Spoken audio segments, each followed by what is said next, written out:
Hello everyone, welcome back to my YouTube channel. ಸ್ನೇಹಿತರೆ, ಇವತ್ತು ನಮ್ಮೂರಲ್ಲಿ ಖಾರದ ಹಬ್ಬದ ಪ್ರಯುಕ್ತ ದೇವ್ರುಗಳ್ನೆಲ್ಲ ಎತ್ತಿದ್ರು. ದೇವ್ರ ಮೆರವಣಿಗೆ ಇತ್ತು. ಅದ್ರದ್ದು ಇದು ವಿಡಿಯೋ ಕ್ಲಿಪ್ಪಿಂಗು ನೋಡ್ಕೊಂಬನ್ನಿ ಸ್ನೇಹಿತರೆ. ಯಾವ ರೀತಿ ಇದೆ, ಯಾವ ರೀತಿ ದೇವ್ರುಗಳು ಅಲಂಕಾರ ಮಾಡಿದ್ದಾರೆ ಅನ್ನೋದನ್ನು. ಸ್ನೇಹಿತರೆ, ಇದು ನೆಲೆ ದೇವರು ನರಸಿಂಹಸ್ವಾಮಿ.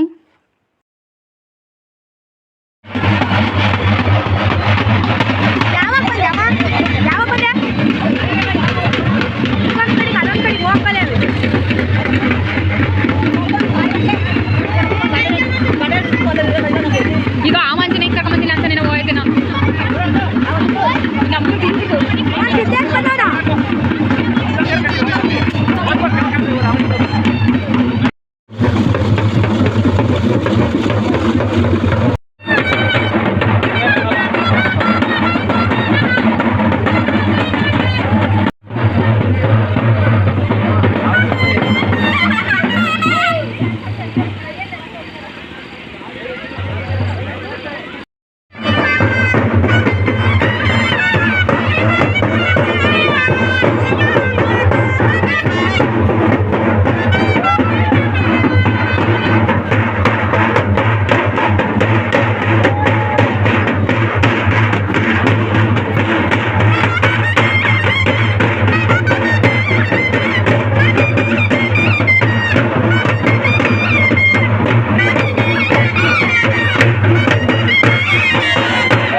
ನೋಡಿದ್ರಲ್ಲ ಸ್ನೇಹಿತರೆ ಈ ವಿಡಿಯೋನ. ಪ್ಲೀಸ್ ಈ ವಿಡಿಯೋ ಇಷ್ಟ ಆದರೆ ವಿಡಿಯೋಕ್ಕೊಂದು ಲೈಕ್ ಮಾಡಿ, ಶೇರ್ ಮಾಡಿ. ಹೊಸಬ್ರು ಯಾರಾದರೂ ನೋಡ್ತಿದ್ರೆ ಪ್ಲೀಸ್ ಸಬ್ಸ್ಕ್ರೈಬ್ ಮಾಡಿ ವಿಡಿಯೋ ನೋಡಿ ಸ್ನೇಹಿತರೆ. Thank you, take care, bye. ಮತ್ತೊಂದು ಸಲ ಮತ್ತೊಂದು ವಿಡಿಯೋದಲ್ಲಿ ಸಿಗ್ತೀನಿ ಸ್ನೇಹಿತರೆ. Thank you so much.